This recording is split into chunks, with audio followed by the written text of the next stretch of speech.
नमस्ते मित्रों, आज हम राम भक्ति धारा के श्रेष्ठ कवि तुलसीदास के जीवन के बारे में जानते हैं कि हिंदी साहित्य के सूर्य गोस्वामी तुलसीदास का जीवन काल अनेक भक्तिकालीन कवियों की भांति विवादित है। किसी व्यवस्थित प्रमाणिक साक्ष्यों के अभाव में केवल अंतर साक्ष्यों तथा बाह्य साक्ष्यों पर ही निर्भर रहना पड़ा। अंतरसाक्ष्य कवि द्वारा रचित कवितावली, विनय पत्रिका, रामचरितमानस, बरवे रामायण, दोहावली, पार्वती मंगल आदि रचनाओं में उल्लेखित किया। इसी प्रकार बाह्य साक्ष्यों में रचना 252 वैष्णव की वार्ता गोकुलदास द्वारा रचित है।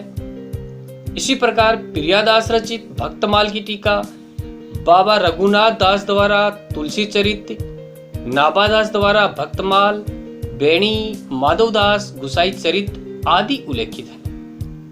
अंतर साक्ष्यों व बाह्य साक्ष्यों के आधार पर अधिकांश विद्वान ये मानते हैं कि इनका जन्म संवत 1589 में भादो सुदी एकादशी मंगलवार को हुआ था।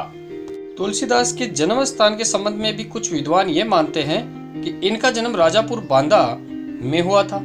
कुछ की मान्यता है कि ये सोरो एटानगर में हुआ, सोरो सुकर क्षेत्र कासगंज उत्तर प्रदेश में हुआ। इनके माता पिता क्रमशः हुलसी और आत्माराम दुबे जो निर्धन थे। आत्माराम दुबे बड़े ज्योतिषी हुआ करते थे और उन्होंने नक्षत्रों की गणना बहुत अच्छी तरह से आती थी। यह तथ्य इस दोहे में बताया गया है कि सुरतीय नृत्य नागतीय सब चाहत अस होय, गोद लिए तुलसी फिरे तुलसी सो सुत होय। बताया जाता है कि अभूक्त मूल नक्षत्र में पैदा होने एवं जन्म से 5 वर्ष के बालक के दांत होने के कारण ये अपने माता पिता द्वारा परित्यक्त हो गए, यानी उनके माता पिता ने उनको छोड़ दिया और इनका पालन पोषण मुनिया नामक दासी ने किया था। इनका बचपन का नाम रामबोला था, लेकिन उनकी मीठी वाणी के कारण उनके गुरु बाबा नर हरिदास ने इनको तुलसी नाम दिया। राम भक्ति का अंकुर उनके हृदय में नर हरिदास की ही प्रेरणा से जगा था। तुलसीदास का विवाह दीनबंधु पाठक की कन्या रत्नावली से हुआ और अपनी पत्नी से उनका प्रगाढ़ प्रेम था। एक बार रत्नावली तुलसी से बिना पूछे अपने पिता के घर चली गई। उनके प्रेम में वशीभूत होकर तुलसी जी रत्नावली को लेने मायके चले गए। रात्रि का समय था और रास्ते में पड़ने वाली नदी पार कर वे दीवार पर लटक रहे सांप को रस्सी समझ बैठे और उस रस्सी को पकड़कर रत्नावली के पास पहुंच गए। रत्नावली अत्यंत शास्त्र ज्ञान रखने वाली थी, यानी उनको शास्त्रों का अत्यंत ज्ञान था। उसको तुलसी का यह कदम अच्छा नहीं लगा और उससे डांटते हुए कहा कि लाज न आवत आपको दोरे आयु साथ, दिख दिख ऐसे प्रेम को कहाँ कहो है मेनाथ। अस्ति चरमई दई मम तामे जैसी प्रीति, तैसी जो श्री राम महु होत न तो भवभाती।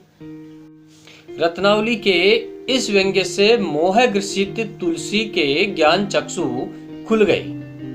वे विरक्त हो गए, सारा जीवन राम भक्ति में व्यतीत कर दिया। लगभग काशी, अयोध्या और चित्रकूट इनके रहने के प्रमुख स्थान थे।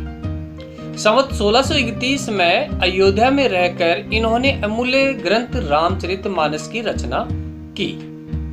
तुलसीदास कई समकालीन व्यक्तियों यथा रहीम, महाराजा मान सिंह, मीरा, केशवदास, नाभादास जी एवं मधुसूदन सरस्वती के परिचय एवं स्नेही रहे थे। मीरा के सताए जाने व उनके द्वारा सलाह मिलने पर तुलसी ने निम्न पद लिखा कि जाके प्रिय ने राम वेदेही, तजिए ताही कोटि बेरी सम यद्यपि परम स्नेही।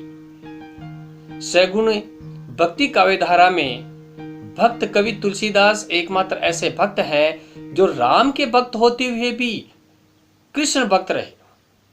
तुलसीदास की भक्ति एक प्रकार से विशिष्टाद्वैतवाद को आधार बनाते हुए अद्वैतवाद के विरोधी थी। सगुण निर्गुण दोनों रूपों को आधार बनाकर भक्ति की। तुलसी की भक्ति भावना अवतारवाद का अत्यंत महत्व है। रचना के क्षेत्र में बात करें तुलसी की, तो तुलसीदास विरचित अनेक ग्रंथ विविध सूत्रों से उपलब्ध हुए हैं। आचार्य शुक्ल ने अपने इतिहास में इनके छोटे बड़े 12 ग्रंथों का उल्लेख किया। दोहावली, कवितावली, रामायण, गीतावली, रामचरितमानस, रामाज्ञा, प्रश्नावली और विनय पत्रिका बड़े ग्रंथ हैं तथा राम लला नेचू, पार्वती मंगल, जानकी मंगल, बरवे रामायण, वैराग्य संदीपनी और कृष्ण गीतावली छोटे ग्रंथ हैं। शिव सिंह सेंगर द्वारा रचित शिव सिंह सरोज में 10 और ग्रंथों के नाम गिनाए गए हैं। राम सतसई, संकट मोचन, हनुमत बाहुक, राम सलाका, चंदावली, छपई रामायण, कड़खा रामायण, रोला रामायण, झूलना रामायण और कुंडलिया रामायण।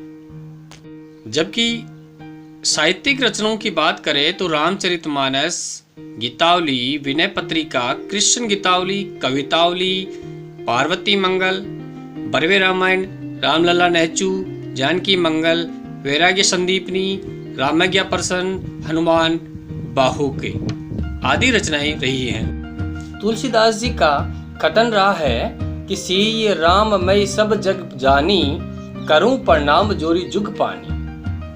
तुलसीदास जी की विशेषताओं की बात करें तो कवि ने नाद पंक्तियों के प्रभाव से विलुप्त होती विश्वासमयी रागात्मक वर्ती को पुनः राम भक्ति के माध्यम से प्रफुल्लित किया, तो दूसरी ओर राम कथा द्वारा राजनीतिक, सामाजिक, पारिवारिक, धार्मिक जीवन आदर्शों को अपनाते हुए हिंदू समाज का पुनर्गठन भी किया। उनकी भक्ति भावना संतों की भक्ति पद्धति के अनुरूप साधनात्मक और रहस्यमयी न होकर सीधी, सरल एवं सहज है। कवि के राम कण कण में व्याप्त है। तुलसीदास जी को गोस्वामी, अभिनव वाल्मीकि, लोकनायक की उपाधि दी जाती है। जीवन के अंतिम समय तक अपने आराध्य राम का गुणवाद करते हुए कवि ने संवत 1680 में अपनी अंतिम सांस ली। ये था आज का वीडियो कवि तुलसीदास। नेक्स्ट वीडियो के लिए साथ बने रहे आपके अपने चैनल सुरेंद्र शिवा के साथ। चैनल को लाइक, सब्सक्राइब और शेयर करना ना भूलें। धन्यवाद।